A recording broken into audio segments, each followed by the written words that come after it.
one in Charlottesville. There was a brother that passed away who had a sister, and he had a couple of kids, but she thought there was no will, nothing, and she thought she was getting the property because she was the sister, but it actually goes to his children first, right? Yes, if he passed away, he has no documents in place. It drops to your descendants in that case. Interesting. Yeah, I'm sure there have been some battles. But was the property just in his name?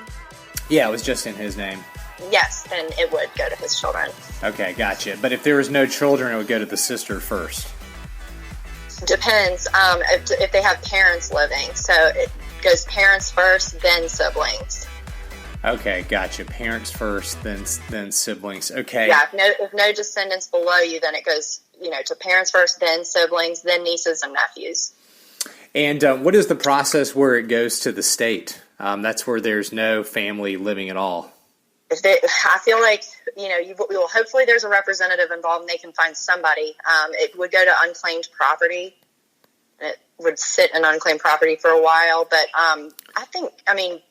I've not had that happen where we couldn't find an heir. So, but I'm sure there are cases where that happens and it does go to unclaimed property. I think one of the biggest misconceptions though that I have are when clients come to see us, they say, well, I need an estate plan because I don't want the state to get my property. And it's not that the state would necessarily get it. It's just if you have no heirs, then there's an issue there. So, gotcha. Yeah, if you've got, just because you don't have an estate plan doesn't mean that it will necessarily go to the state. Yeah. So no estate planning versus estate planning. You've talked about this a little bit. Right. So yeah, where, your assets might not end up where you want them.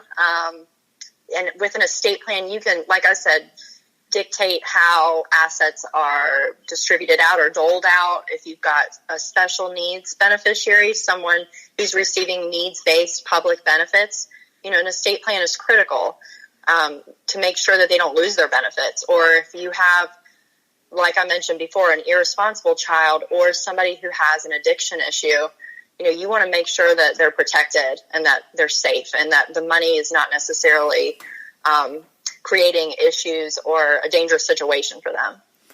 Interesting. Some really interesting stuff too. So you do wills there, right? Mm-hmm. I do. We do simple wills, long-term care documents, asset protection documents. So yeah, we go from simple wills all the way to, that complex planning, medical directives, powers of attorney. So any documents that fall within that purview, we do. I'm sure it can get kind of tricky if, someone passes away and they don't have a will and they have a lot of money and there's tons of different family members. They're probably all fighting for the assets. Yeah, I'm working on a case right now where that's the case. There was no will, can't find one. There's a lot of cousins and beneficiaries, so it will be interesting. We have an idea of what her wishes were, but there was nothing in place, nothing concrete that dictates where they go. So that will be an interesting case to work through. But, and it bothers me because I have an idea of what she wanted from a nephew of hers that I've been working with, but there's nothing, there's no will that we can find. So we'll see what the heirs do. Yeah, it's pretty interesting stuff that, what's the difference between me writing a will, writing it on a piece of paper and having a witness and then saying, okay, Uncle Joe, I want you to hang on to this, and if something happens to me, then you pull this out. What is that legit? That's called a holographic will, but you'd have to write the entire thing in your handwriting. So you'd need to write it, not type it. If you type it out, then it needs to be witnessed and notarized. I would recommend witnessing and notarization if you're going to type it out. Sometimes working with an attorney, though, can help you work through issues or come up with scenarios you may not have thought of, like if a beneficiary were to predecease you. So there are some pros and cons, of course, to working with people, but I would say, yeah, if you wanted, it would be legit to answer your question if you hand wrote the entire thing put it away would be a holographic will. Gotcha. Yeah. So I guess you would just hand that to somebody that you trusted, right? Yeah, or you could put it in a safe somewhere and make sure they have access to it. So I would keep any of your estate planning documents in a safe place that's fireproof. Okay. And make sure who you've named, to help with the process, the executor or the trustee, has access to that safe place. How many wills and estates are y'all planning? How many of these are you cranking out a month? 10, 5, 100? Oh, yeah, I would say between the three of us, probably closer to 100 between the three of us. It's a lot. So yeah, a lot of people have the need, but you'd be surprised at how few people in the general population have them. So we try to do, speaking engagements to make sure people are aware of their options and encourage them to get their wishes put down on paper. Yeah, you're right. I mean, it's important. Like you said, the lady you just mentioned here a few minutes ago, you had an idea of what she wanted for her family. Now they're all fighting for that. So, yeah, and we're just hoping that some of them will, do the right thing. She had some charitable intent, and so we're hoping that some of the heirs will, follow through with that. They don't have to, but we're hoping they will. Have you had any weird wills? Like, I was just Googling, there was a comedian named Jack Benny, and he passed away in 1974, and he in his will, he wanted to give his wife a flower every day, a rose. I mean, any weird stuff like that? Not personally. I mean, people can get really detailed with their wills, but nothing to that extent, I would say. So that's a unique one for sure. And you'd probably have to set aside a bucket of money to do that, I imagine, every time. So. Yeah, but you could do that. I could say in my will, hey, I want my wife to be delivered a flower every day from this flower store until she dies. I think that's feasible if you wanted. So these documents are flexible. So there's a few things we have limitations on, but yes, if someone wanted to do a flower delivery once a day to their surviving spouse, I think that's sweet. Yeah, I've not had that request before, but back when I was a kid, there was a billionaire, and she owned a bunch of hotels. Her name was Leona Helmsley, and she left $12 million to her dog. Oh yeah, I definitely see people leave big estates to their pets. That's insane. Horses. Those are pet trusts is what I would set up there. So, and the pet trusts are unique in that you have your named caretaker who, cares for them on a daily basis, but you want to have the money separate, someone else managing the money for your pet. But yeah, I get that request often. Yeah. So you could do some weird stuff like, and keep it private. Like, there's one in here where a guy left all the money to his ex-wife and didn't tell his current wife. Oh my gosh. Well, that would be pretty tricky. There are some rules about that where you can't disinherit a spouse unless you have a prenuptial agreement. So that can get tricky. How about like big donations? Like, hey, I want all of this to go to my college, or Sure. Yeah. Mm-hmm. Okay. Absolutely. Yeah. Absolutely. We can do that. Do you do a bunch of those?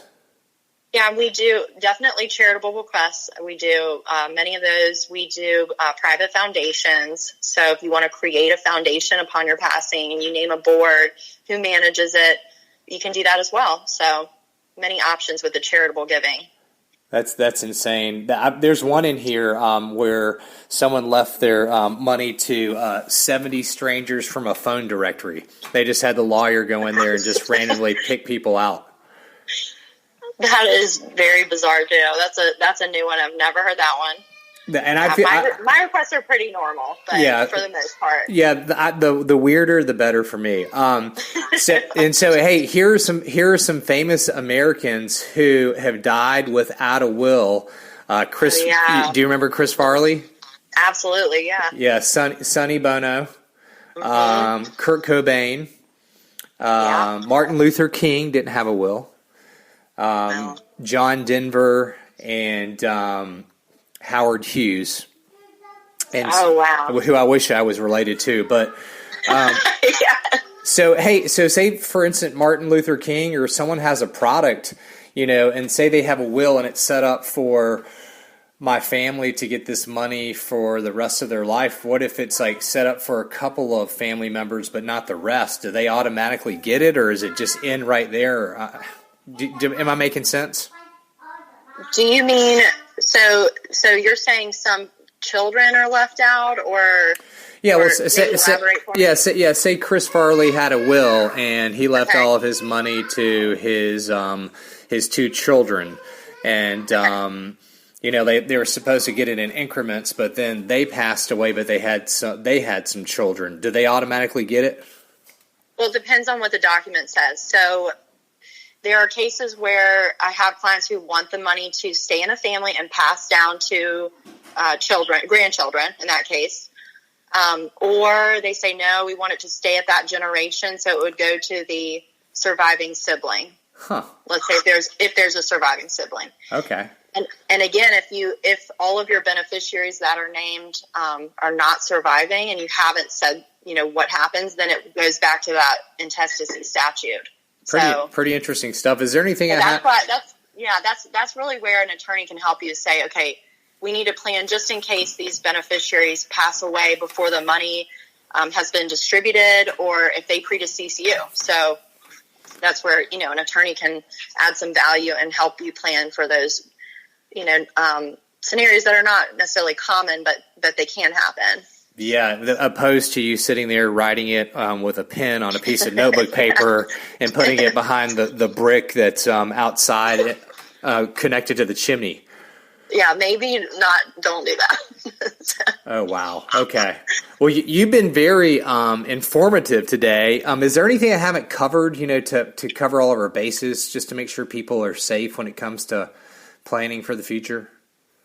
Yeah, I don't think so. With our current situation, I think we covered most everything. But with our current situation, I just wanted to let you know that we have adapted to the times and are doing a lot of Zoom appointments right now, a lot of teleconferences to keep people safe, but also move forward with their estate plan. So I've been working a lot with people over Zoom, and it's nice because you can share a screen and I can go through documents with them. So it's really nice. Oh, that's cool. And then we find ways to sign. Yeah. So we've tried to adapt to what's going on, but hopefully we'll be able to meet again in person soon. Yeah. What is the price of a will? Are you allowed to tell us that? Yeah, that's a great question. Absolutely. We work in flat fees. Our fees have honestly been the same for quite a while.